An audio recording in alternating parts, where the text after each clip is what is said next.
ধুনটে street light প্রকল্পের উদ্বোধন করলেন জেলা প্রশাসক রাকিবুল ইসলাম ধুনট বগুড়া। বগুড়ার ধুনটে বেশ কয়েকটি কর্মসূচিতে অংশগ্রহণ সহ পৌরসভায় ৩৫ লাখ টাকা ব্যয়ে সিঙ্গেল স্ট্রিট লাইট প্রকল্পের উদ্বোধন করা হয়েছে। বৃহস্পতিবার সরকারি সফরে এসে বগুড়া জেলা প্রশাসক হোসনা আফরোজা এ উদ্বোধন করেন। উদ্বোধন শেষে এইচএসসি পরীক্ষা কেন্দ্র, ধুনট থানা ও বিভিন্ন শিক্ষা প্রতিষ্ঠান পরিদর্শন করেন তিনি। পরে উপজেলা প্রশাসনের আরও কয়েকটি কর্মসূচিতে অংশগ্রহণ করেন।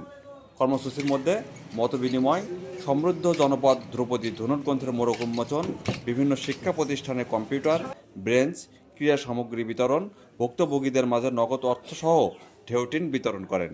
এ সময় উপজেলা নির্বাহী কর্মকর্তা খ্রিস্টোফার হিমেল রিসিল, সহকারী কমিশনার ভৌমিক খায়রুজ্জামান, সরকারি দপ্তরের বিভিন্ন কর্মকর্তা, শিক্ষকমণ্ডলী ও 10টি ইউনিয়ন পরিষদের জনপ্রতিনিধি ও বিশিষ্টজনেরা উপস্থিত ছিলেন।